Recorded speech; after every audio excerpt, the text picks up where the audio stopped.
Good evening, ladies and gentlemen. It is November 19th. This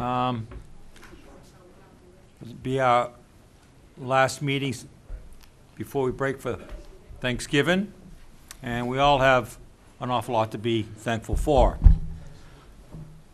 At this particular time, I would like to invite anyone that would like to address the school committee under public participation to come forward, identify themselves, and address the committee. Is there anyone at this time that would like to address the school committee under public participation? Seeing none, we'll move on the agenda. Good news, Madam Superintendent. Thank you. I would like to invite the cast of Alice in Wonderland to come up and show us some of your play. Was brilliant in slidey coats and round back outrage. Beware the Jabberwock, my son, the jaws that bite, the claws that catch. Beware the jub bird and shun the frumious bandersnatch. He took his corporal's sword in hand, long time. Long time. The maxim foe he sought, so rested he by a tough tree and stood a while and thought. And as another thought, he stood the Jabberwock with eyes aflame, came whistling through the tulgey wood and burbled as it came. 1, 2, 1, 2, and through the vorpal blade and snicker snap. He left it dead, and with his head he went lurking back. And hast thou slain the Jabberwock? Come to my arms, O beamish boy. O proud to stay, Callooh Calais, he turtled in his joy. And I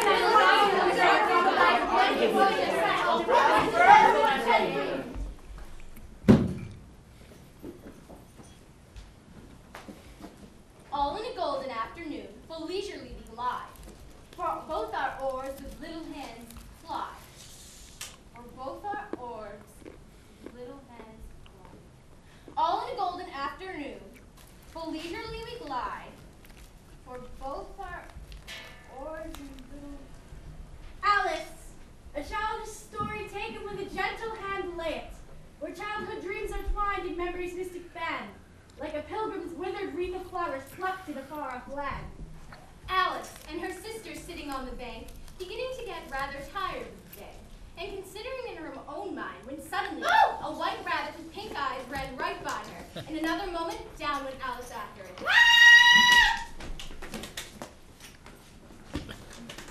Well, after such a fall as this, I shall think nothing of falling downstairs. How brave they'll all think of me at home. Down, down, down. Would the fall never come to an end? I wonder if I shall fall right through the earth. How curious that would be. Down, down, down. Dinah, my dear, I wish you were down here with me, but there are no mice in the air. But you might catch a bat, and that's very much like a mouse. Do cats eat bats? I wonder, do cats eat bats? Do bats eat cats? When suddenly, thump, thump! Down she came on a stick of bed and dry leaves, and the fall was over. Oh, my ears and whiskers! Oh, my ears and whiskers! All right. So Alice in Wonderland will be making its high school stage debut on December 4th, 5th, and 6th, and festivities begin at 7 p.m. We have lots of treats for you to discover. Yeah, nothing is as it seems in Wonderland. Thank you very much.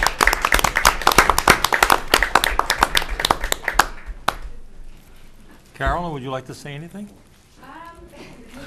The kids have been working really hard, and the show... Just talk into the mic.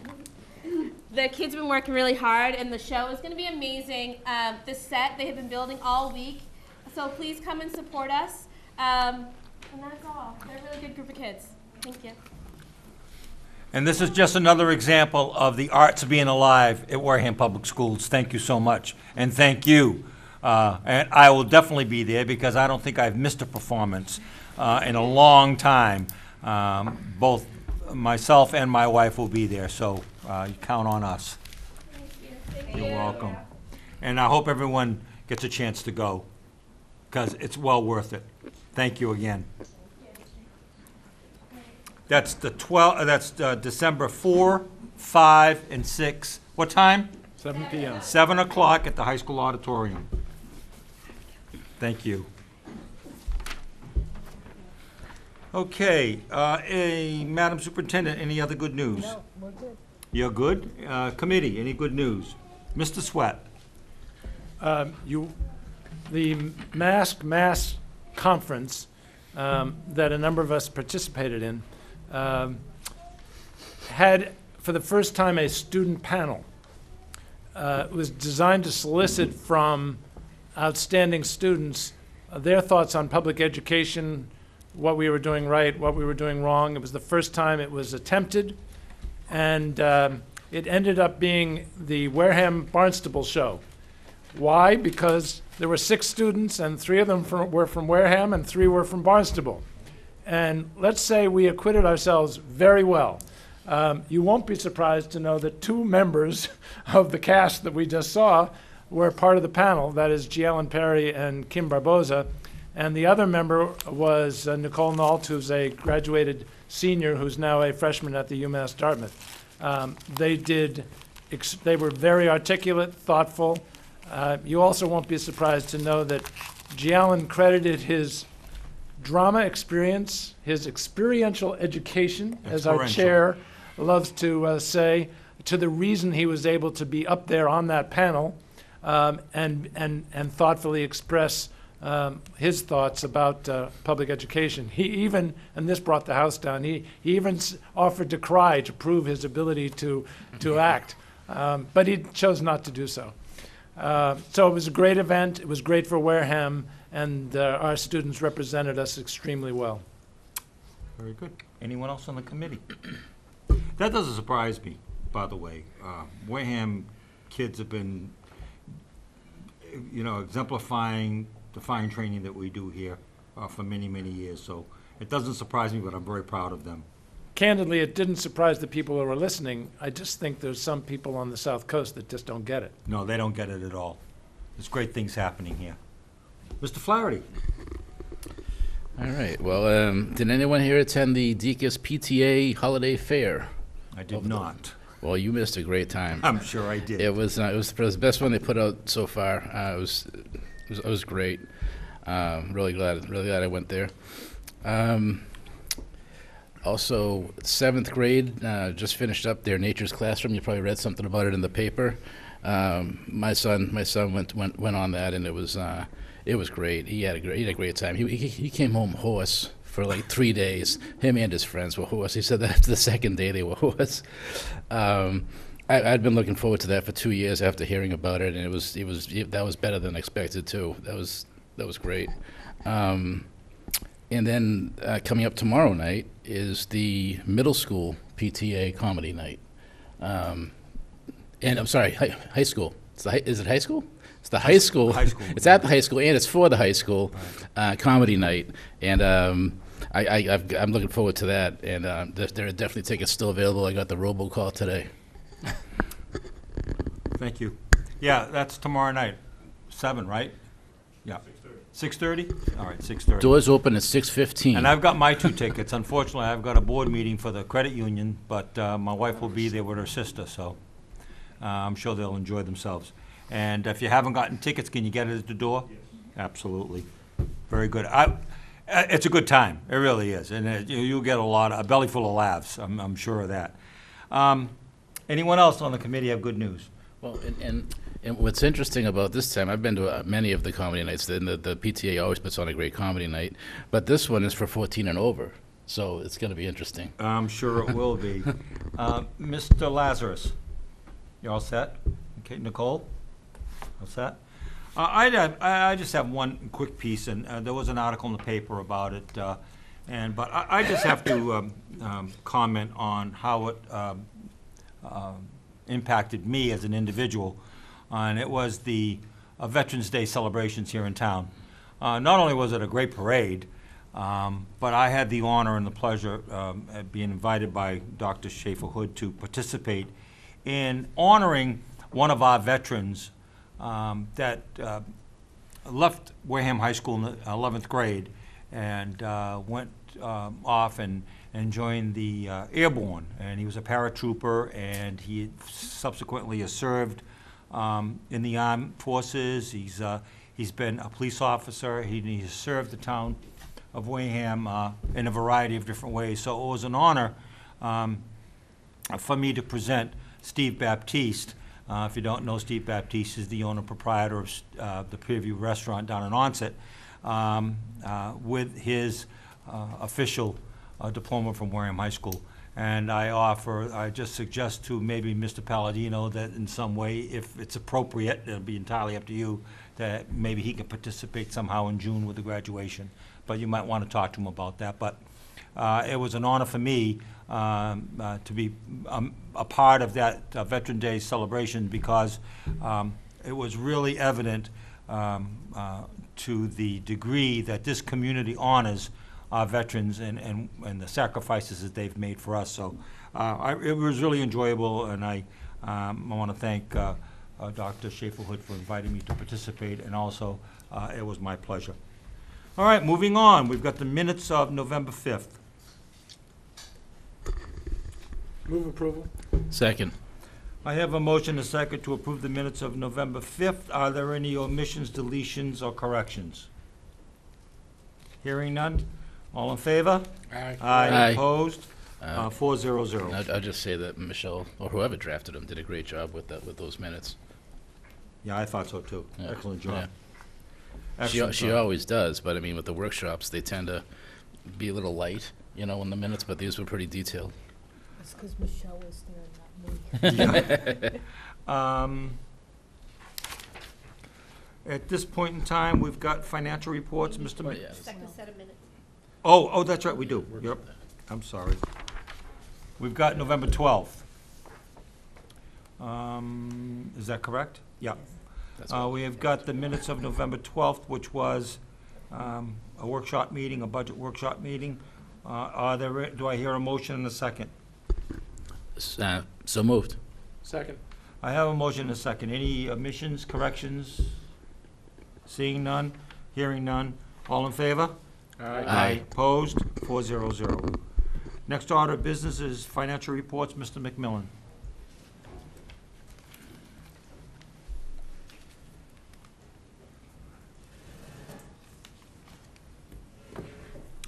Before he starts, I know I've said this many, many times. The water and coffee is for anybody that wants it. It's not exclusively for us, so feel free to go up, get a glass of water or a cup of coffee. Mr. McMillan. And the chocolate bars are for sale. And they're for sale, correct. They're not for free. Okay, good evening, school committee. Good evening. As part of your papers for this meeting, I prepared a monthly expenditure report up until the end of October of this year. There's two reports, one for the LEA budget and another for our revolving accounts. Just to start with the monthly expenditure report on the LEA. The overall picture is that we're at the same sort of position as we were last year. On the face of it, it does look a little healthier than last year, but at this stage last year we had paid one more we'd gone through one more payroll period. So once you add that in, there are also a number of we had also at this stage last year created more purchase orders for out-of-district services. So those are in the works at the moment for this year. So once that extra payroll is put in and once those extra purchase orders are put in, that leaves us pretty much very close to where we were last year. And as you know, last year we came in on budget, although it was as I said, almost every meeting last year it was tight. And again, we're watching our figures very closely.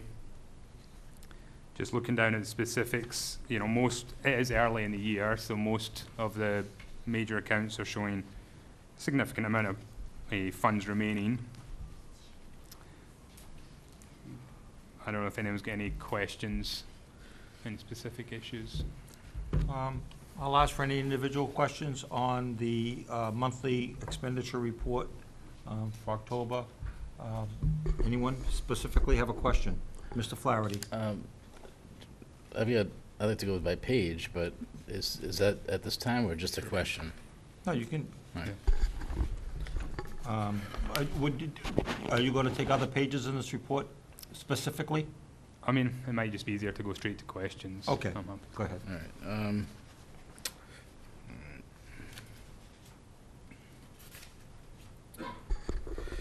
All right. Page 5.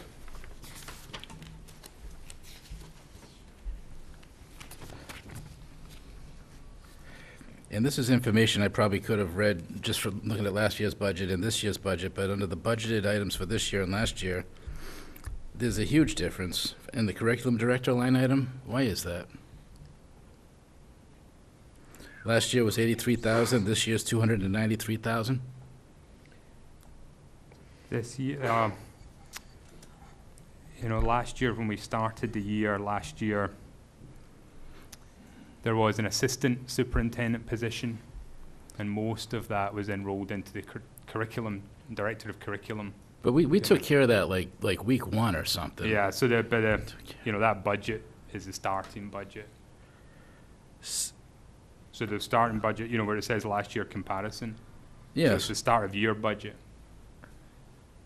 Oh, right. We started Right. with that amount So of then, money. so then we we- added we- about 100 we and didn't- something. Yeah, exactly. We transferred from the assistant, okay, Yeah, okay. exactly. Okay, it's still a lot, it's still pretty high though, no? I mean, it was it was Well, that's the salaries. entire office, though, was Yeah, that not? it was everything in the office Okay. pretty much. All right. I can Uh, break. I can get a breakdown for you to show you. That's okay, I mean- that's all right. I know what it is. Okay, Jeff knows, he'll tell me. All right. And below that, department heads in that's one line item, and then another line item is K-12 department head salaries. What's the difference if K through 12 if department heads aren't part of K through 12? So those department heads, non-supervisory. Wouldn't that be like fields and grounds and things like that? No? No, let me double check on that. It comes down to the major accounts. What I'll do is I'll get you the roles that it covers. Yeah. Each covers different. Yeah, I would be interested in that.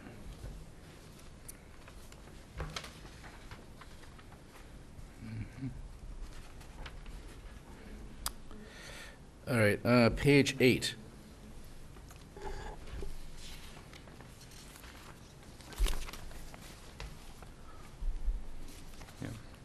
The textbooks and related software, media materials and such. And I just want to, it's not much money, but I want to make sure that we're really clear here. It was budgeted $0, and we're in the hole between payments and outstanding POs about $4,000. So, the school committee policy on that requires a transfer from the school committee because we didn't budget anything for that. Yeah. So I don't know why that happened. So it's still within this major account, which is that entire page. It's still But within per budget. the line items though, when the line items, they have a certain dollar amount or a percentage, and there's $0 is 0%. So any deviation at all, by account line. yeah. So that's I was looking at the major account. I thought it was a major account. It has to come before the school committee if it's a deviation from a major account. If that account goes in the hole. No, we had this whole discussion. Okay, I'm sorry. I want to review this Yeah. and make sure we're on the same page. Yeah. Because we went through a whole process to get this right. Before you had time. Yeah, I know. Before you. And I'm mindful of ensuring that we come to the school committee of any changes like that. I'm just trying to balance. At the same time, I want to make sure that any purchases we make are reported against the correct line. Yeah. So, in the past, or in some cases, it's been a little fuzzy. So I want to make sure that everything's in the right place. So I will ensure that we come to you with any transfers that are required. Yeah. I think that's all I have for now. Anyone else have any questions? Mr. Sweat? Staying on page 5, is it accurate to say that when we look at a category like,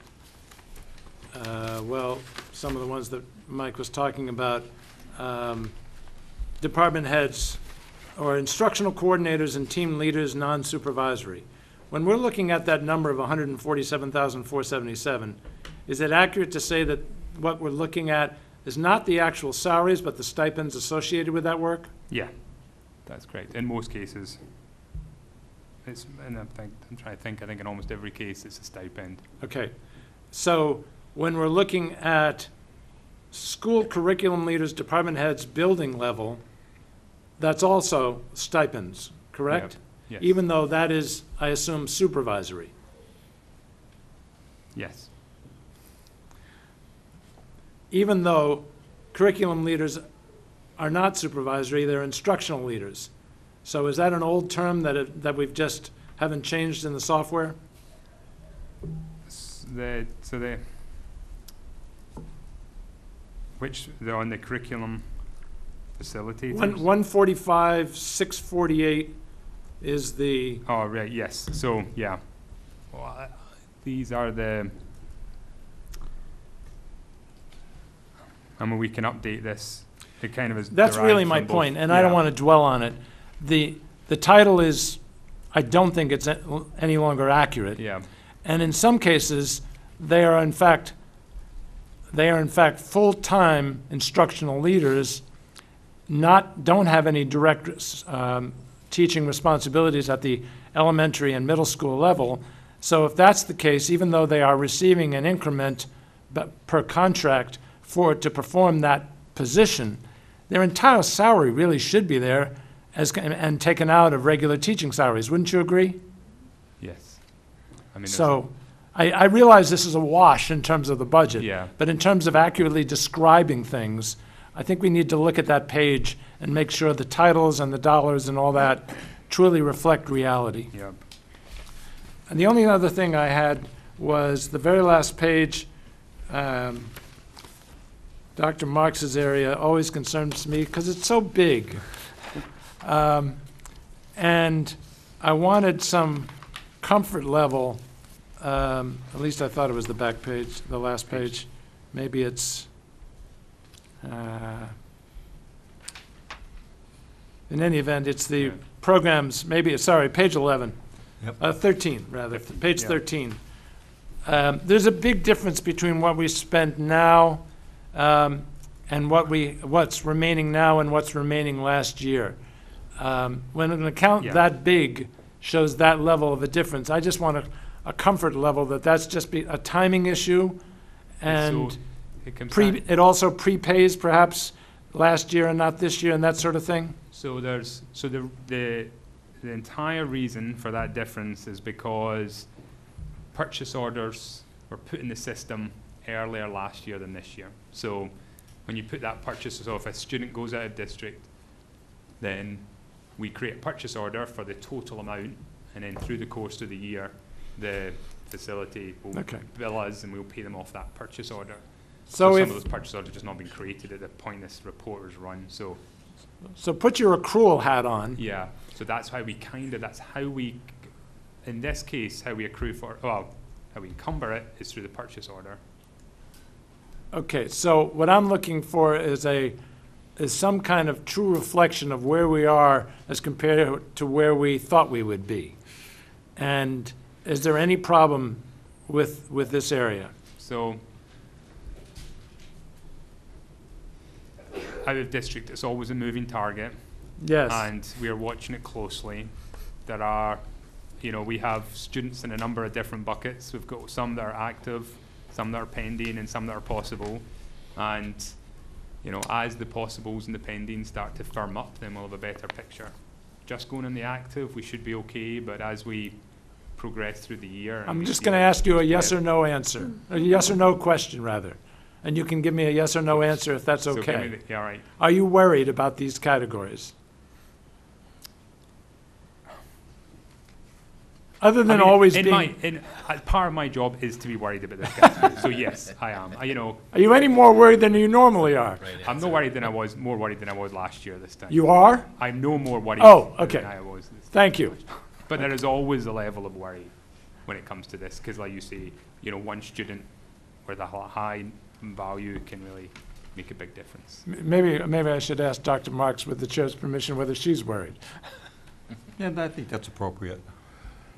Dr. Marks, are you any more worried Are you worried about this the need to overspend this category? These, I'd have to say, I echo Mr. McMillan's concern. We're watching it closely. It is a moving target. Yeah, we're concerned. We're watching, but you're always concerned. always. Thank you. All right, any other questions on the report? I just have one, and it's not a whole lot of money, but I see where it's 50% spent. Is the school committee line item. Now, I know that, you know, people don't know that that's kind of a catch-all. It's on page 1. That's kind of a catch-all. Is there any thing that stands out in terms of spending half the budget amount already in November? Well, you know, we pay for some of the conferences memberships up front, so, Right. you know, like a lot of these lines are front-loaded, so we pay a lot of the annual costs Right. ahead of time. Right.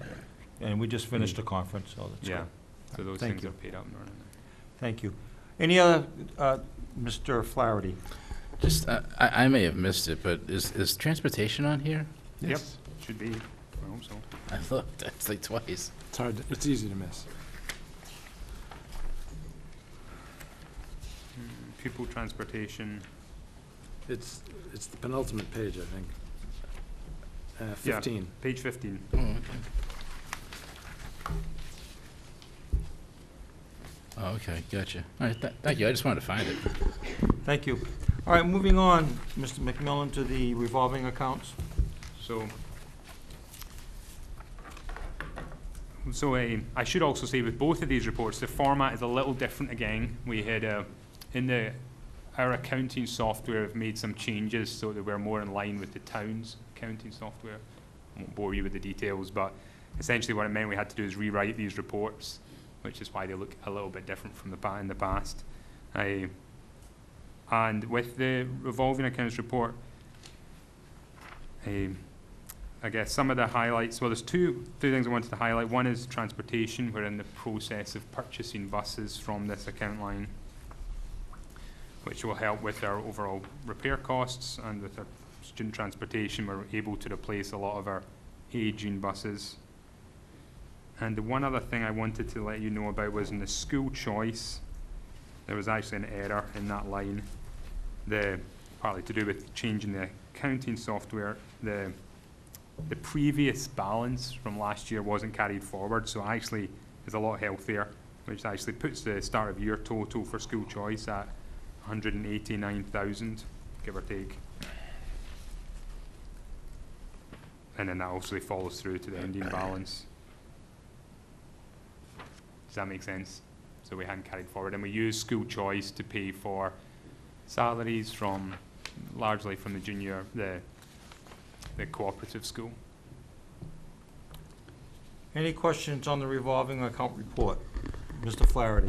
I'm just following up with what you Yeah. said. Where's that figure, 189? School choice. But I'm looking at it maybe I missed what you just said, but Page 3. Yeah, no, so there was an error in the report. there was an error in the Yeah, report. which Okay, I so missed. the My start of the year apologies. should be, It should be, actually, so it should actually be $198,368. 198, 368. 368. Thank you. Any other questions? Mr. Sweat? When do you expect that we'll actually take possession of these buses? So we've started, so they have been spraying our names on the sides of the bus, so it says Wareham Public Schools, so that process is happening. And I believe we've received one or two of the buses have started to be delivered. So it's happening. It's happening. And Great, these are- so, just to be clear, these are used buses, so they're not no, new, we would but- prefer to call them newer buses. new to us. Yeah. But they meet all our obviously they met all our criteria. They're in very good condition, and I think they definitely make a good improvement on the buses they replace. So they'll all be here by the end of the month? Yeah. Okay, great, thank you. Any other questions on the report? Seeing none, we need a motion. Nope. Oh, All right, thank you, Mr. McMillan. Thank you very much. Moving right along, acceptance of gifts. Madam Superintendent? Thank you. I would recommend acceptance of the following gifts. $1,000 from the Taste and Sounds of the Atlantic Coast Conference fundraiser held on September 15th. This was sponsored by the Salerno family and the Massachusetts Children's Relief Fund. This will go to the Wareham High School Best Buddies program. So moved. I have a second, I have a motion to accept the $1,000 gift from Taste and Sounds of the Atlantic Coast. Do I hear a second? So Second. moved. I have a second. Any other discussion? All in favor? Aye. Opposed?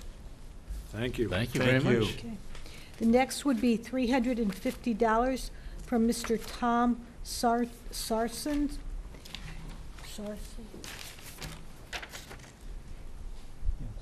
Yeah.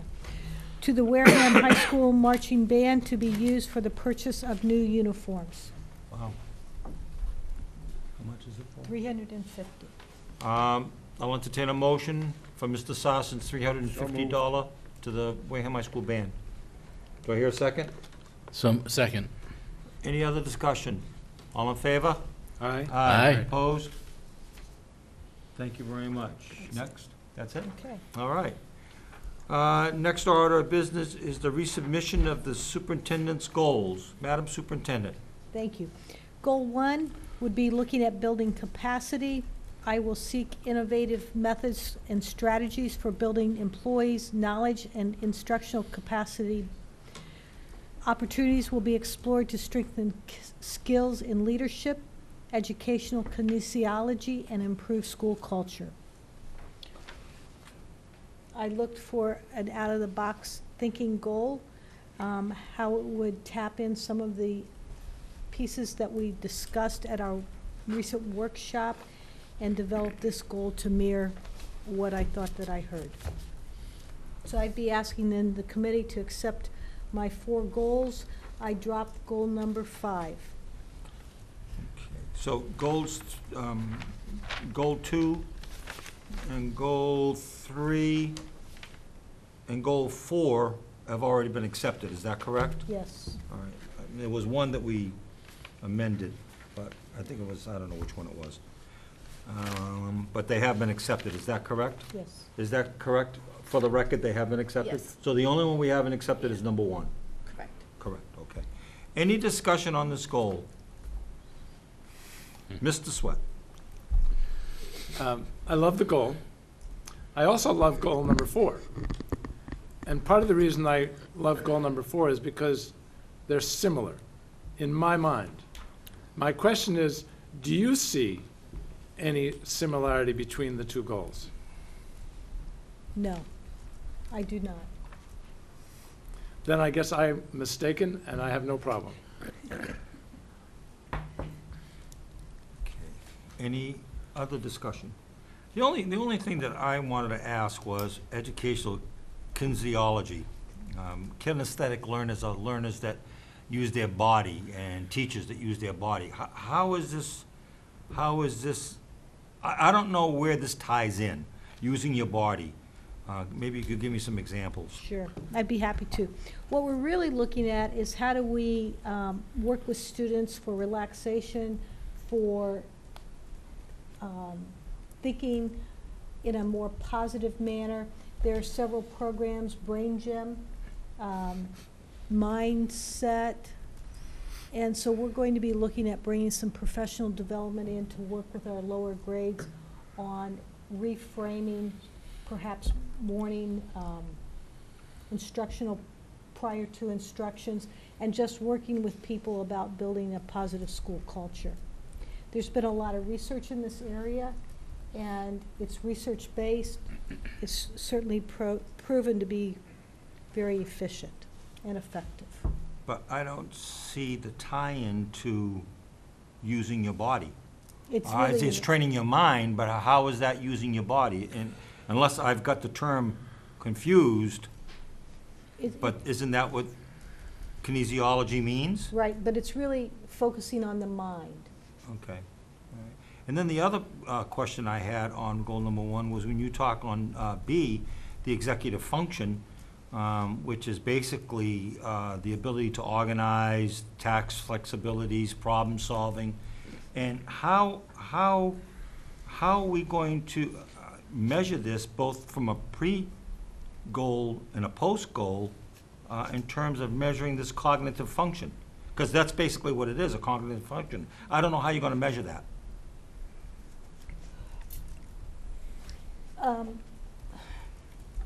Really, what we're really looking at doing is providing teachers with professional development on how do they help students organize, how do they help them meet their goals, how do we help them delve into academic rigor. And what we're going to be doing is looking at baselines pre this PD and post this Okay. PD. So you are going to do a pre-measurement and a post-measurement. Yes, So that would be presented then when you present your evidence, is that correct? that would be correct. Okay. Any other discussion on goal 1? No, hearing none. I'll entertain a motion to accept as revised. So moved. Second. I have a motion, and a second, to accept goal 1 as revised. Any further discussion? All in favor? Aye. Opposed? 400. Thank you, Madam Superintendent. You're all set, ready to go. I'm so happy. All right. Next order of business is the tennis court project. I'm sure that I can turn this over to Mr. Sweat. I am going to take a seat down there. You may, I'm going to ask our student representative to join me. she may. I'm going to ask 2 outstanding members of the tennis team to join me. And I'm going to ask Mr. Palladino to join me. Well, we need more seats. You can sit. Can I come down here too? I play tennis. Are they going to sit in the back? Yeah, but they could beat you. Oh, they are. I would hope so. You all know Nicole, but this is Mia Sarkeesian and Elise Abbott. They were both members of the tennis team last year, and hopefully will be members of the tennis team this year. I say hopefully, not because I have any problem, I just hope they find the time. But they're working hard at tennis, so I'm really glad they're here to support this effort. And of course, this is not just about the tennis team, this is also about education. And because you're such an intimidating group, I thought I'd ask Mr. Palladino to join me because he's such an experienced presenter to the school committee.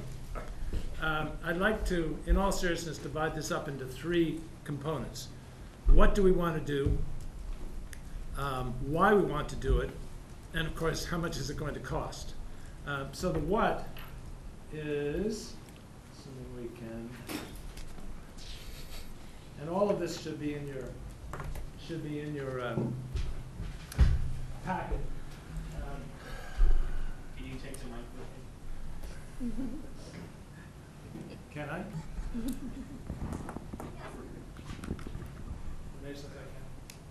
Okay. This is the middle school. This is the southern exposure to the middle school. There's Spillane Field. Over here, you can almost see the existing tennis courts would be here. And this is a field that unfortunately does occasionally get used by cheerleading and band, et cetera, but I've been told by Mr. Minkle and Mr. Palladino that they can be accommodated in other places.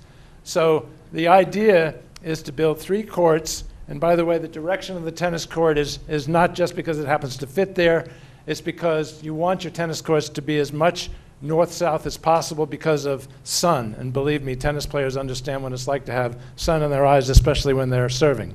The distance is almost perfect, but unfortunately not quite perfect, which is to say, if we start from just this side of the sidewalk, we actually go into what is a driveway, and it is currently used as both a waiting place for afternoon buses, as well as, and this is critical, it's a fire lane. And so I went to Chief McDuffie and I said, what do you think about that fire lane? He says, it's a fire lane. But the good news is that he said I had 2 ways of dealing with this problem. One is I could literally build the courts and then run the road even closer to the school building and then jog it back to where the road exists and then out. That sounded very close to the building and also expensive.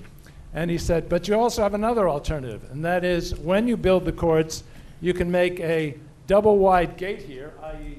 enough room so that the fire trucks can literally, if necessary, drive right over the courts and right through them. Now, given the fact that I expect this to be hopefully never happen, and if it does happen, it would be an extremely unusual circumstance, all it really means, according to the chief, is just create the gates, lock them, give me the key, and you're done. So that is the plan that I think makes the most sense, both from a cost effectiveness point of view, as well as preventing a road from being literally right next to the schools.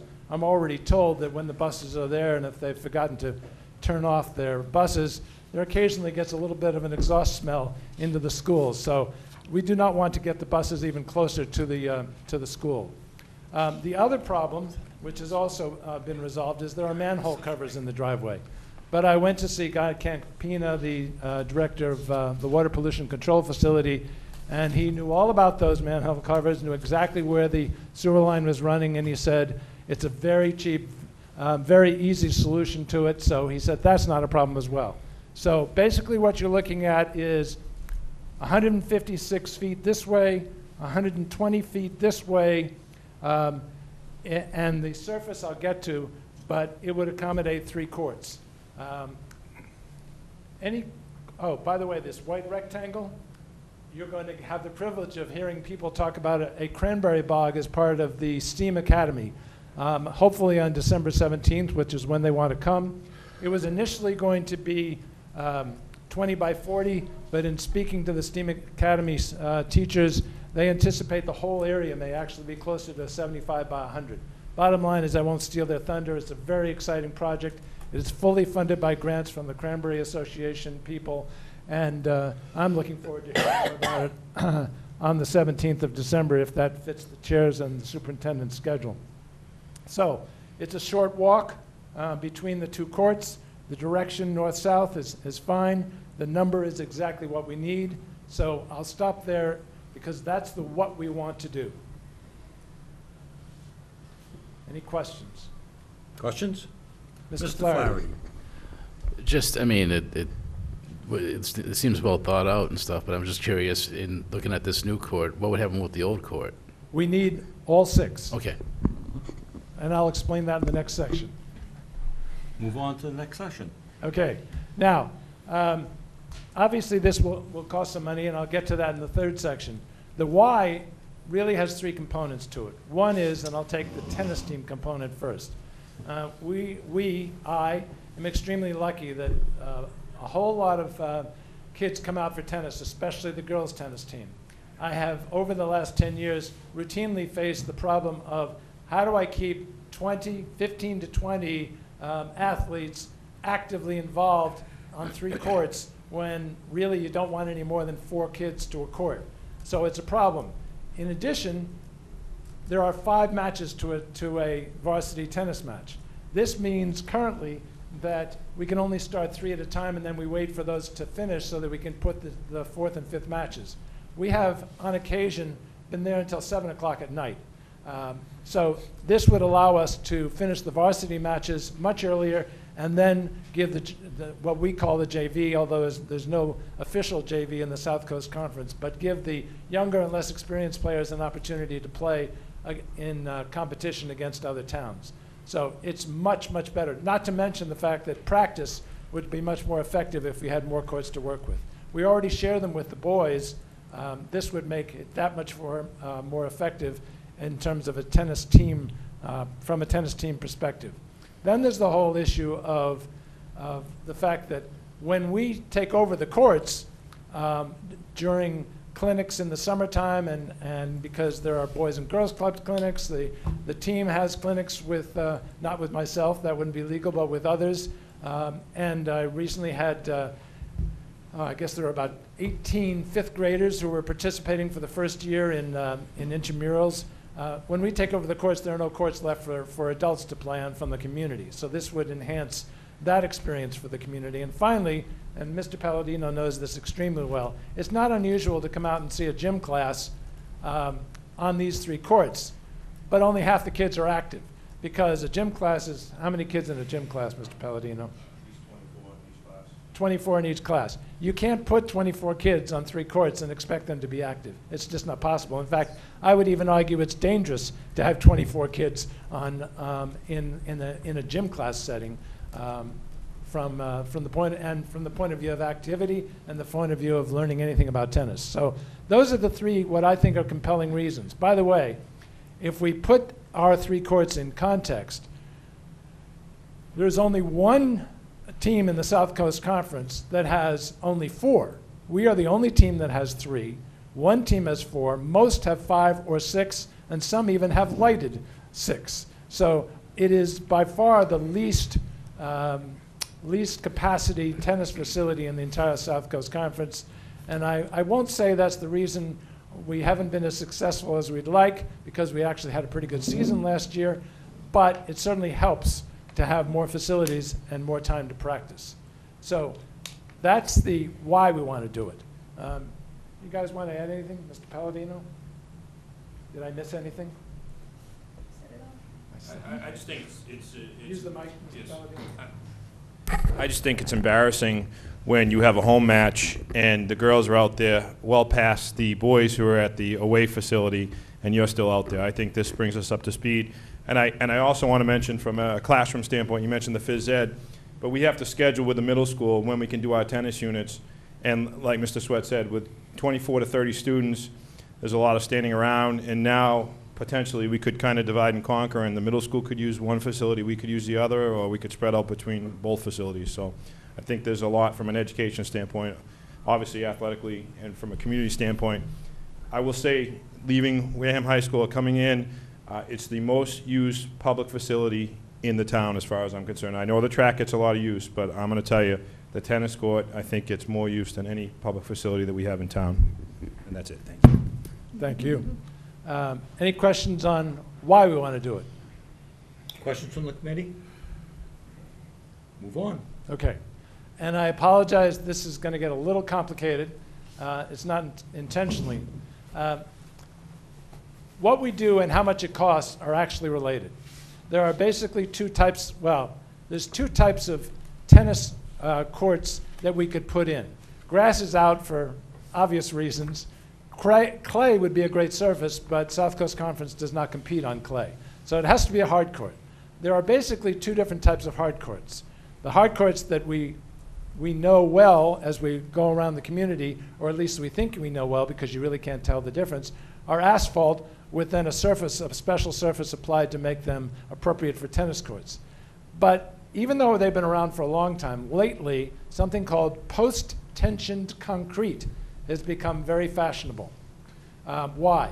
Because basically it requires no major maintenance. It does not crack. Whereas asphalt over time will crack. So when I was thinking about this and the fact that maintenance and the cost of maintenance is a significant thing for a community, it was recommended to me that I get a bid on post-tension concrete courts. I was initially told that it would be one number, but when the actual proposal came in, and by the way, I know there will be multiple proposals, but I just wanted to get a feel for what this would cost so I could know how much to ask from the committee and from the Board of Selectmen. The number was substantially higher when the proposal actually came to me. That caused me to rethink. And it also caused me to do something called a net present value analysis. This is where I hope I don't lose some of you who don't consider yourselves finance people. But basically, if you have to pay money now and then pay money over time, then the value of that money over time is less than the money that you have to pay now. So you can do what's called a net present value analysis. I was told by the people who do post-concrete tension and concrete tennis courts that we'd be saving $200,000 over the 30-year period. Well, that's obviously a really big number. So naturally, I wanted to know exactly how I was going to save $200,000. And when I put that number into my analysis, the net present value of that 200,000 is actually about 174,000. That's still a big savings. But then I decided to play with the numbers, which is to say, I called other contractors and said, is this really how long you think asphalt courts will last if they're done well? Is this really the point where they become worthless? Is this really the point where they need to have cracks filled in, et cetera, et cetera? So I adjusted my analysis using the same numbers, but in different periods, and eliminated literally the analysis that I got from the proposal that I included in your packet. Literally said that at the end of 20 years, the courts were worthless, and we'd have to completely replace them, and that's a major expense. Well, Mr. Palladino, when would you estimate the current courts were built? 1991. Okay, so in 2011, I can assure you they weren't worthless. They had a few cracks, and they needed to be repaired, but they were not worthless. So when I did my own analysis and adjusted the input, I came out with the fact that it probably is a $44,000 savings to use asphalt instead of $174,000 savings to use the concrete. In other words, I turned the whole thing on its head. So at this point, I'm leaning towards just doing a good asphalt tennis court with the appropriate topping for tennis purposes. Now, having said that, that still leaves you wondering how much money I'm asking for. So what I really want is a $180,000 commitment, but, and here's the good news, I have secured private funding for half of that. So what I'm really asking for is support for a $180,000 project, but your support for me to take it to the Board of Selectmen and then ultimately to the Community Preservation Committee to ask them for $90,000 from their recreation fund, which I believe is totally appropriate given the mandate that the CPA represents and what they are supposed to honor in terms of this community. So that's how we're going to pay for it. CPC will hopefully approve $90,000 of CPA money coming from the recreation fund, and the other half will be matched by private funding. Any questions on that? Mr. Flaherty looks confused. No, Mr. Flaherty? no, just when do you need an answer by? Well, the short answer is tonight, and the reason is because I would like to go to the Board of Selectmen. This is all happening faster than I thought it would be. I'd like to go to the Board of Selectmen. We're on the agenda for Tuesday, this coming Tuesday, and I'd like to be able to say we have the school committee's support.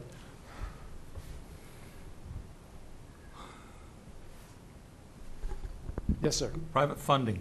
Yes. Whenever I hear private funding, I see strings. Any strings? No. Thank you. Well, the strings are that it's matched by the town. In other words, if the town says the CPC turns it down and there isn't $90,000 worth of town funding, then the private funding disappears. Any other discussion? Yes. Mr. Lazarus? When are you going to speak to CPC? Is this after the selectmen's meeting? Literally the next day. Okay. As I said, I thought it was going to be in December. Am I right, Kim? It's the Wednesday, the 20. What does that make it? The 26th? 26th. But no, they canceled that meeting. We have to have the paperwork filled out by that day, and then we're going to meet with them the first week. I'm hearing this for the first time. Yeah. They canceled the meeting, but they want the paperwork by then. Correct. By December 8th. Okay. They need Yeah. the paperwork Oh, by paperwork by December 8th? The meeting, I think, is the 9th. Yeah. Or 10th, one of the, right around that. Which has been canceled, the CPC? Yes, But the Because Board of it's- Selectmen is still on for the next Tuesday. correct. Okay. Yeah. So I would like to be able to go in front of the Board of Selectmen with the support of the school committee. Theoretically, I could go without it, but I think it would be much more powerful if the school committee had supported it. Mr. Lazarus? Assuming for a moment that CPC says yes, Yes, does this wait now until April town meeting? yes. Okay. But that's fine because this project couldn't be started until the weather got a lot warmer. Sorry, seniors, it ain't gonna happen. What, But at least it's still good. if we can just project one more thing. Assuming for a moment that CPC says yes, I would imagine we're not going to get too much argument from town meeting. I would hope not anyway. What's the construction time on this? Oh, it can be done during the summer months without any problem. After the tennis season and before it gets cold. Any period during that time is fine. And keep in mind, these are incremental courts, so the 3 existing courts will still be available for Right. play, which is really important. Any other questions? Mr. Flaherty? Just to recap again, the total cost is how much?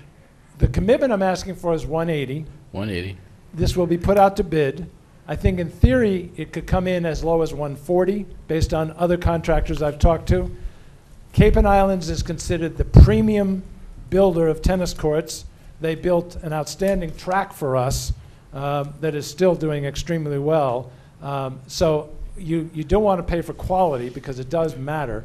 But so I think that's the upper end, but it could be as low as 135, 140. I love what you've done. I love that you're doing this. I love the idea. I love that this could happen. But I need to know where we're going to come up with $90,000. Which line item in our budget is that going to? No. You misunderstand. It will have no impact on the school budget. This will be CPC money from the. But that's only for half of it, right? The other half is private funding. Oh. I thought you were saying that the CPC was the. Okay, gotcha. No. CPC is what I'll call town funding. The other half is private funding. So moved. I have a motion. Do I hear a second? Second. I have a second. Any further discussion? Just, what's your motion? So I can have a right to piece it. I would appreciate it if the number 180 could be in the motion. Sure. Or no more than 180. How do we best word this? I will entertain a motion to accept the recommendation for increasing our tennis court capacity by approving a joint effort with private donation and CPC for $180,000. So moved. Second. Did you get that, Michelle? Is that appropriate? Sounds good to me. All right. Any other discussion? All those in favor? Aye. Opposed? 400. Mr. Sweat, I want to personally thank you for your efforts. This is really quite a feat, and it was a real comprehensive report, and I know you've devoted an incredible amount of time in getting this done, and I hope that your players appreciate your efforts too. I appreciate them. Okay. Thank you. Thank you very much. You're very welcome. Thank you, Mr. Sweat.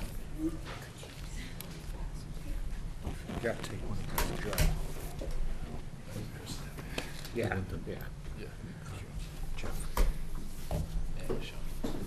Okay, moving right along, we're doing good. We have now item 8 on the agenda, the annual report of the wellness program. Madam Superintendent. I would like to turn it over to Mr. McMillan and Mrs. Perry.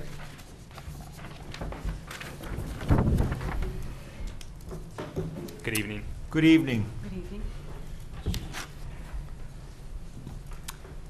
Sorry, Just for the record, could you both identify yourselves? Of course. Michael McMillan, Business Manager for the School District. Debbie Perry, Food Service Manager. Thank you. Can you fix that microphone? Can you put it right in front of you? Thank you.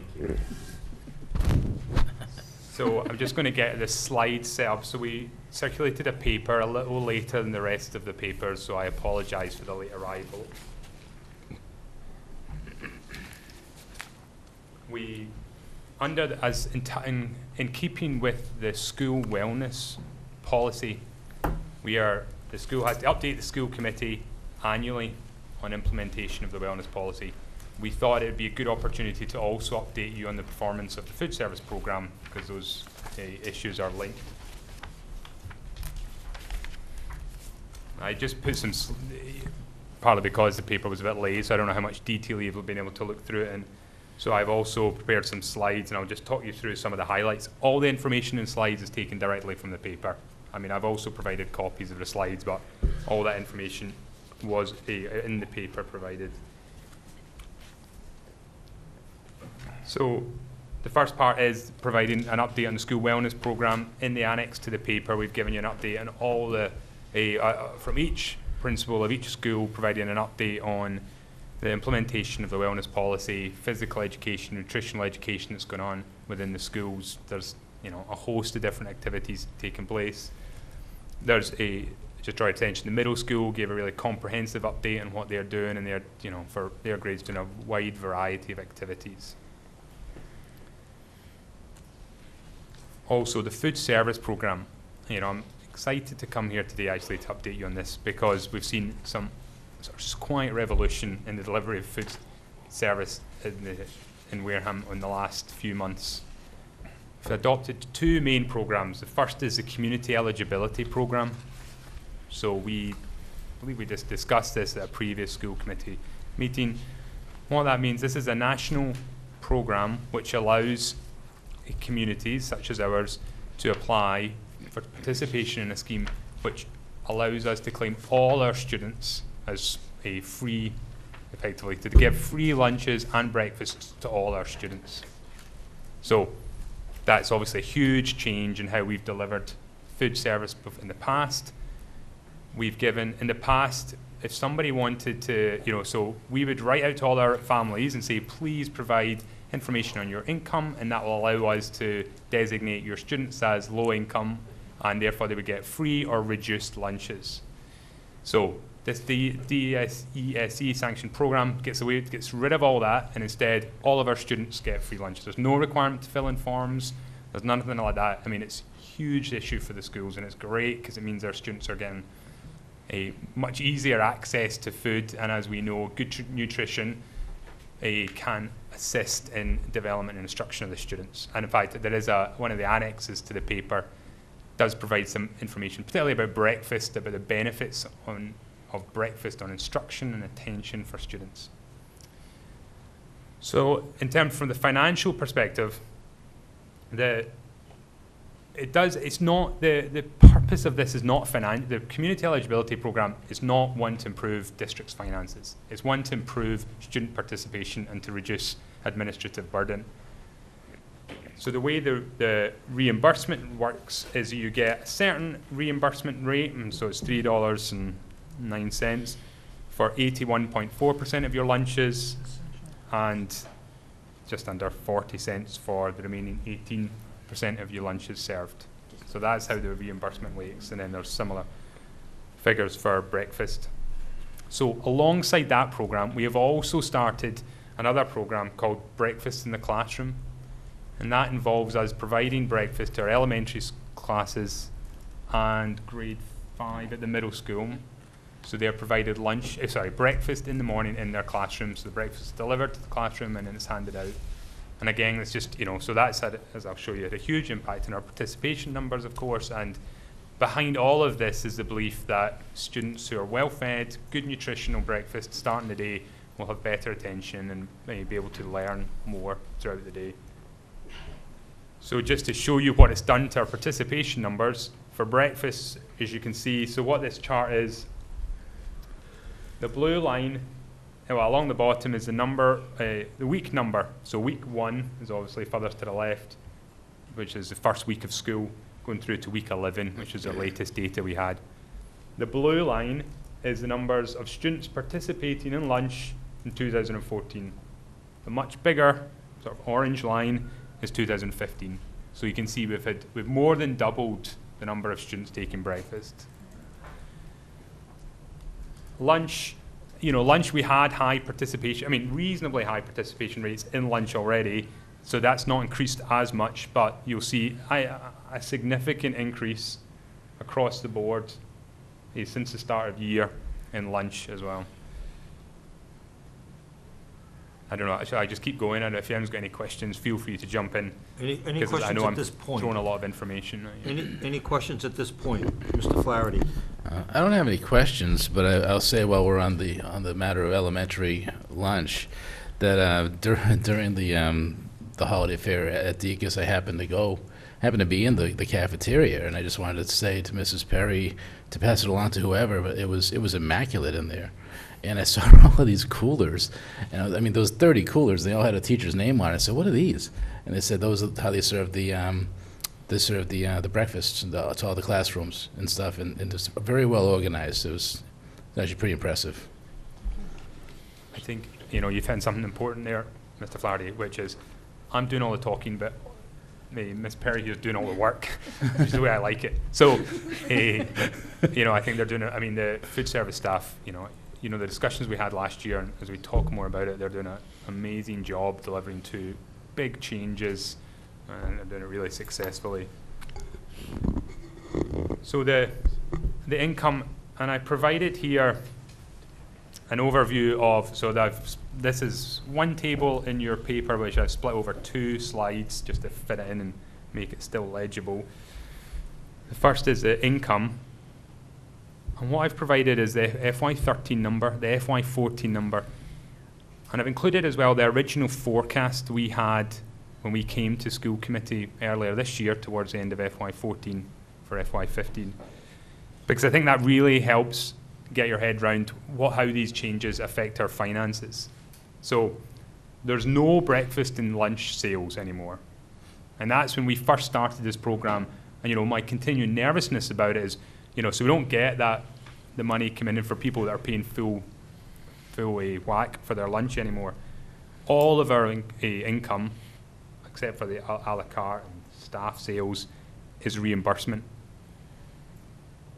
So, you know, our a la carte so far, so the original forecast is what we had budgeted to start with, or what we were estimating at the start of the year. Our current projections are much more based on what we've seen so far. I mean, we're only a couple of months, it feels like we're far into the year in terms of our financial information. We're only a couple of months in, so there's a lot to play for still going. But our a la carte is bang on target to where we thought it would be at this stage. Similarly, our other sales and our reimbursements are high, or as you'd expect, are much higher than where we were at this stage last year, or rather where we thought we would go, because we're doing so many more breakfasts and so many more lunches. And that gives us an increase in our total income. So I don't know if there's any questions before I go into our expenditure. And these are projections, though. Yeah, correct? These are projections. Thank So you. these are projections. I mean, we've got, you know, over the last year, I think Debbie and I have been really working on tightening up our management of the costs in the food program, and just really understanding what drives our costs and being able to track our expenditure going forward. Mr. Chair. Mr. Sweat. They're projections, but when I see a number that goes out to 493 as compared to 1,200,000, Yep. they're obviously based on some concrete evidence that you've extrapolated to a full year. Is that a fair statement? So what we do is, I'll try not to go into too much detail, but I like what we've done here. So we take because it's all based on a reimbursement rate. You know how much you're going to get for each lunch you serve, and we know how many days there are each month, and we know the average number of students we are serving lunches. So what we do is we say, well, say in November there's 21 days. We know up until this point we have served on average X number of lunches and X number of breakfasts. Therefore, if we multiply that by the number of days in November and then that by the reimbursement rate, that gives us our total for the month. Mm-hmm. And so we have that for each month going through to the end of the year. And as we have actual figures, we fill them in, and then that adjusts our averages. So that in particular, the reimbursement rate is based on an average number of meals and lunches lunches and breakfasts served each day up until now. You know, I really hope. I mean, we continue. You know, the numbers are pretty consistent so far, and I really hope we'll continue to serve that many lunches. And where we are now, we have room for some variability. So if it goes down, a couple of hundred a day, which would be, we really hope it won't, but our accounts will still work, will still balance if that's the case, because we're able to plug that into our model. If it goes down significantly, then we'll be back to the drawing board trying to work out what to do. But we have some room for wriggle room. And there's definitely room for optimism. Yeah. cautious, as always. But yes. Mr. Swett. Congratulations, Ms. Perry. I mean, this is a great achievement. This is a giant leap. I know. And it was, when I asked for some kind of analysis a month or two ago, this more than meets my needs, so thank you, Michael. My question is, how much of the growth in breakfast, to a great extent, and more modestly, but still nice growth in lunch, is the result of it being free? And how much of it is other things that you might have done to make it more appealing to customers? Well, I think a good part of it is having the breakfast accessible to the children in the classroom, because sometimes the distance from their classroom to wherever the cafeteria is too long of a distance for them to get there and get back, you know, to be able to eat their breakfast there and then get back to their classroom in time. Time is the biggest thing everybody complains about, is that they don't have enough time to get here to there. So by serving it to them in the classrooms, they have a greater time to be able to eat that breakfast and take it. Because I know there were a lot of kids that were hungry before, who would end up at the nurse's station, who we would provide food for because they were hungry. They came to school hungry. Is the default that they want a breakfast and they have to specifically say, don't give me a breakfast? I mean, when you're deciding how many breakfasts to go to a classroom, how do you decide that number? Well, when we first started out, we provided breakfast for everybody, but not every child was taking it. So then we've sort of learned that there's an average of 20 or 15 or whatnot for that classroom. And if that's where it goes. And if you send 20 and 15 get eaten, what do you charge the federal government for? The 15 that were eaten. So unopened breakfasts just simply come back? Correct. Are they thrown away? Not if it doesn't have to be, because usually most of those products are sealed products. Okay. So, It's unlike a restaurant where you bring it to the Correct. table, you have to throw it away. Correct. Here, as long as it's sealed, you can keep it. right, because there's crackers that are in a package, cereal is in a package. I mean, if Okay. it's opened up, of course, we have to throw it away, but So we only charge what is obviously used, correct, consumed. Good. correct. Anyone else at this point in time? Yes, Nicole. So this program, I think, has been very positive as far as increasing participation. The only major drawback from my standpoint is sort of a logistic thing, which is not it's not the food service department's fault. It's during lunch, the lines, now that there are more kids getting lunch, they go to the back of the cafeteria. And are we talking high school? Yes, high school.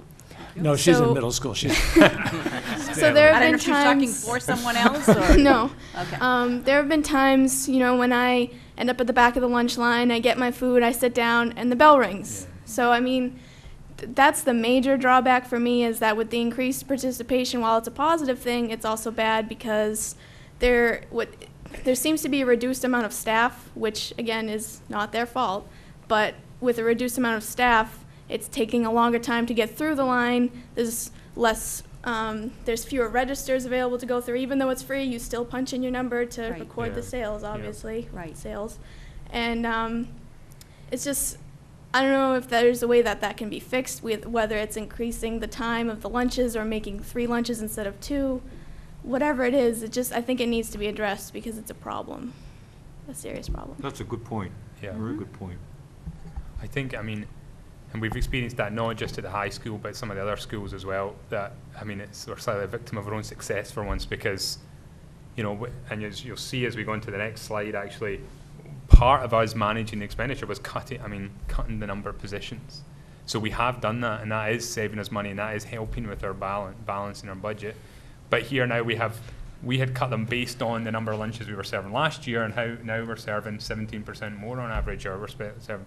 So we are, and actually a big part, I think I'm right in saying a big chunk of the increase across the district is at the high school where we've seen increases. So we have started to look into, other ways, whether you don't have to punch in your code, so you could do a scan or something that would just make everything a little faster. But we are, we're not resting on our laurels, despite, it's been a big piece of work to get this launched and get this going. But I think now it's starting to get a bit quieter. you won't like me, Debbie won't like me saying this, but I think we do need to look at what else we're doing. You know, stuff like managing our, you know, our staffing, and also, you know, coming back to Mr. Sweat said, you know, I still want to, you know, there's still some kids out there not taking lunches. I still want to go and get them. So why are they not taking lunches? And, you know, really making sure that the product we serve is something that people want. And they're not just taking it because it's free, but they're taking it because they want it. So, you know, it's a work in progress, and we absolutely hear the problem with time to eat that. So we will, you know, watch this space. You know, it's hard because you're saying, well, I don't want to, you know, Ms. Perry will come to me, and I'm reluctant to hire more staff until I'm sure that these numbers are going to stay solid. Because I don't want to be in a position of we've added a member of staff, and 6 months from now we're back to where we were. You know, our numbers drop off, the excitement's gone, and you know, I really don't think it's going to go that way. But until we're sure, you know, I'm reluctant to add staff yet. But we'll keep this under review, and we'll look at other ways that we can help to reduce the time kids are waiting. Mr. Sweat. This is an unfair question, although you have so much knowledge, you may actually know the answer to this question. If you take all the capital equipment for which food services is responsible, Yep. you know where I'm going. Assign a useful life to it. Yeah.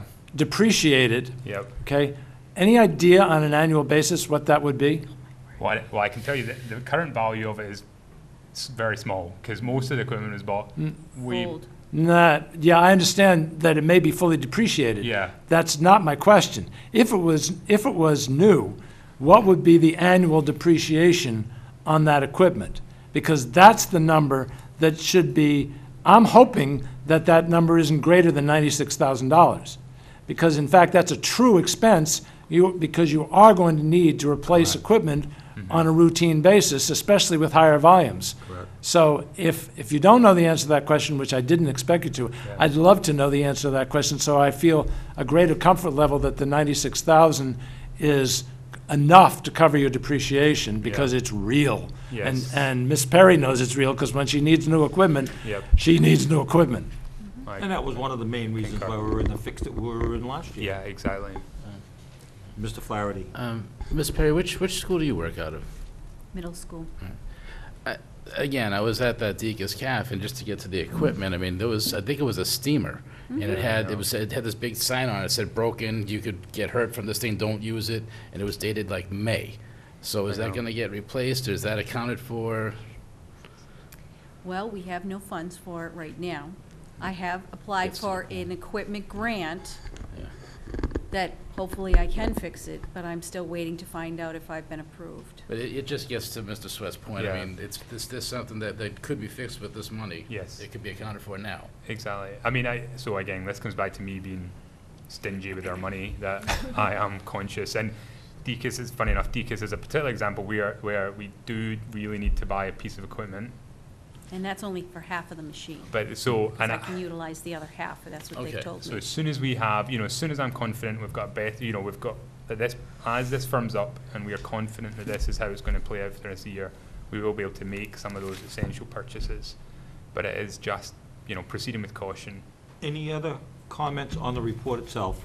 Can I just point out two quick things on this? Yes, so this absolutely. is the finances, and again, I just really like this because I think it does show the story of what's happened. So you can see that we originally forecast food purchases up about 394,000, and it's actually significantly more than that. That's partly because food prices are increasing, although with the low gas and low fuel, they're not as high as you might have been, but we're just serving more meals now. We're serving twice as many breakfasts, we're serving 17% more lunches, so there's more cost. Similarly with some of the non-food supplies, salaries are actually a little under what we had forecast, which when you think about the change in volume, and it comes back to Nicole's point, the change in volume has made this is the issue that's going on. These staff are working their fingers to the bone. And we were, also we had some hires that started a little after the start of the year, which reduced our costs. Insurance, health insurance, we weren't able to bring down quite as much because those staff are working a lot of hours, so they are getting through the threshold for health insurance. All right, that's all. Any other questions specifically to the report? Outstanding job. Congratulations Thank to you. both Great of you. job. Great job. This is a giant leap forward. Giant leap forward. I know it's And challenging. From two perspectives. from the perspective that, you know, we're managing a financial crisis, but more importantly, you know, we're making sure that our kids are well-fed. Yeah. And I absolutely agree with what you've said, both of you, and that, you know, kids that are getting the nutrition will do better in the classroom. And that's just, all of the research supports that. So thank you again very much. Okay, moving along. We, on the next on the agenda is the superintendent's report. Madam Superintendent? Thank you. We're moving ahead with the roof project. We will be finished by Thanksgiving. We're in our final stages and we're starting to receive some change orders. We'll be updating you on the project and any change orders that have been submitted. We will review those. We've started our budget meetings with our administrators and directors. We will finish them tomorrow, and then we will be ready.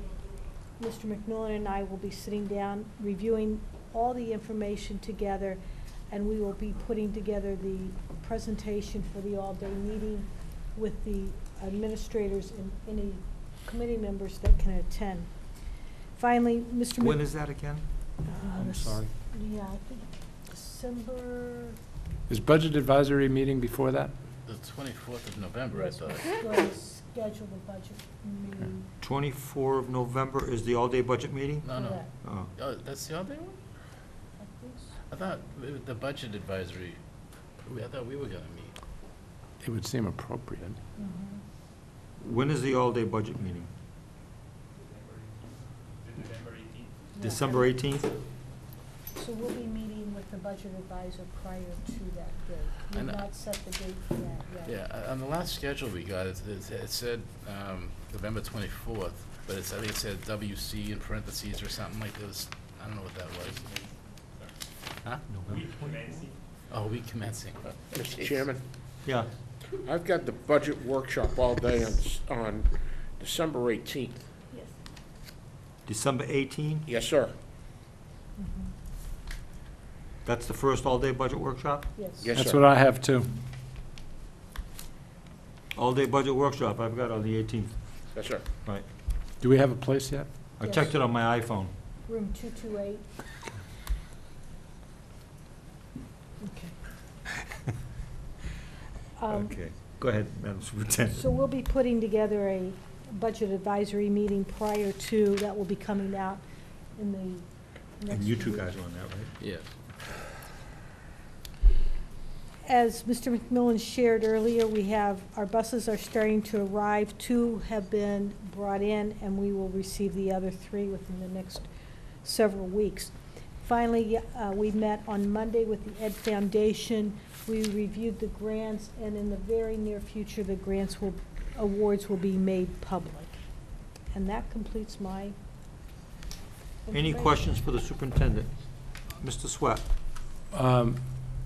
Do you have how many, what was the value of the proposals received and how much money did you have to spend?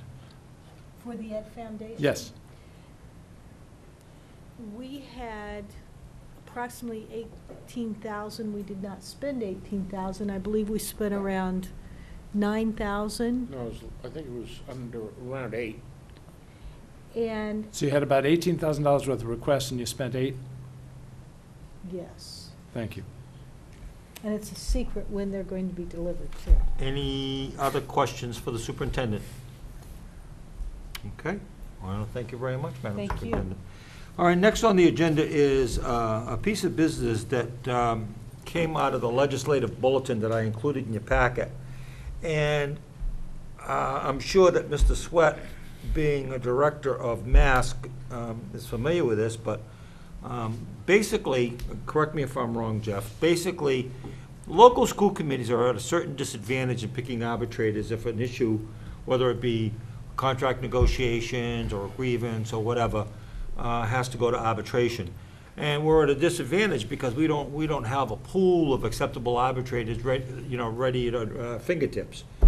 And so what MASC is making themselves available to represent all school committees in terms of using them as our resource in in dealing with arbitration issues. How close am I, Jeff? That's actually broader than it is. All right. But it's close. They basically want to serve the same function as labor does, which is Correct. to say, they want to advise us on the selection of arbitrators, but that's it. Right. Beyond that, they don't play any role. No, they wouldn't assign the arbitrator. And they would wouldn't just- play would any just- role in the arbitration itself. No, they would not. It's simply the I selection. misspoke. Yes. That is correct. Use them as a resource in terms of selecting the arbitrators. Correct. Right. But we have to pass this motion for them to be legally allowed So in to. order to do that, we have gotten a boilerplate motion that I sent to you, but I will read it to you, inserting the words Wareham School Committee where appropriate.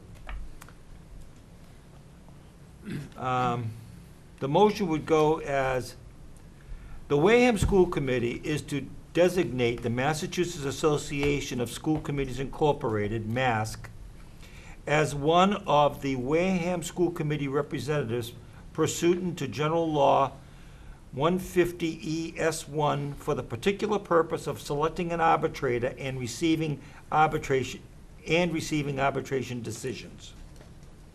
That would be the motion that we would have to make in order to allow Mass to be our representatives.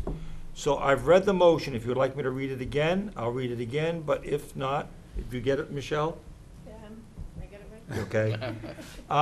So moved. I have a motion. Do I hear a second? Second. I have a second. Is there any discussion on this motion? This is simply authorizing Mask as our agent. And it's free. And it's free. Any other discussion at this time? Seeing none, all those in favor? Aye. Opposed? 400. Is there any other business to be taken up at this time? I just have one piece. Go ahead, Mr. Flaherty. Jeez. I wasn't sure if I was going to bring this up under the superintendent's report or under other business, but I saw today that we're live blogging, and I was going to point. There was an announcement made on Facebook, and I was going to point folks to the school committee packet for this meeting, but it wasn't there. And I've noted that in recent past that it hasn't been there, and I want to know, did we stop doing that, and if so, why? They're making the school committee packet available online before the meeting. I don't know. We have placed some items on the agenda and available prior to, after the meeting, then we put other documents up. But we used to have a standard or a policy or something of just putting up a packet, almost the whole packet of, what's appropriate for the meeting, so that anyone could look at it and be prepared for the meeting, but that's not happening anymore. Can we go back to doing that? Is there a reason why we can't? Some information isn't ready when it goes up, and then when we send it out, we hold it until after we've had the discussion. Do you guys remember this conversation? I meet with the superintendent before the agenda is posted. I don't know if that has anything to do with it. We used to get the packet on Friday, and it would be up on Friday. I think Michelle puts it up or someone puts it up. I'm talking, budget figures. Then it's all trying to be transparent, and that's what we've done since, I don't know, probably four months after I came on the committee, and now all of a sudden we're not doing it anymore. Mr. Sweat. I'm equally confused, and I share my colleague's concern. If it can be sent to us, unless it's related to an executive session, why can't it be put up on the website? I mean, it's one process, isn't it?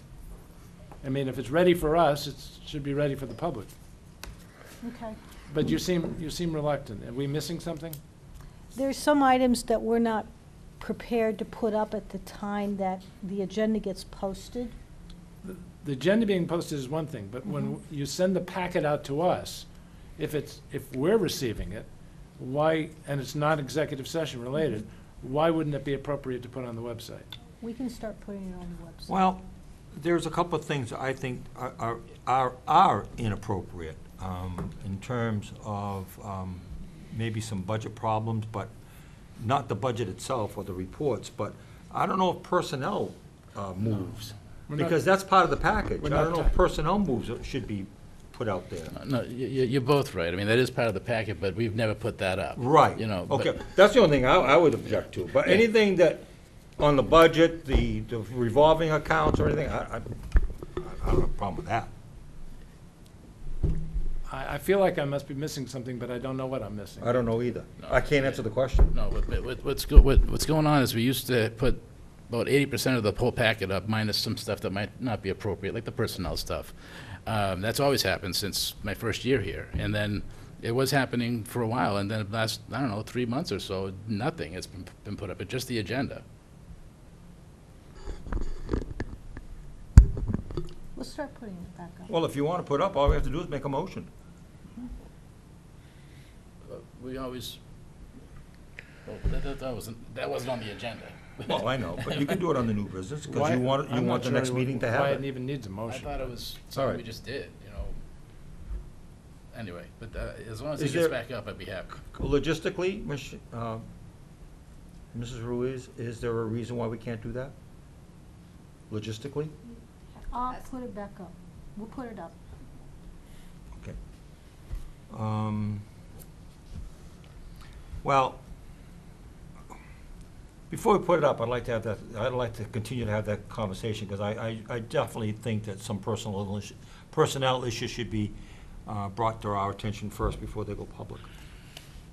I'm not sure either Mike or I would disagree with that. Right. But that's not the generic point. No, I understand the generic point. Okay. I don't disagree with it.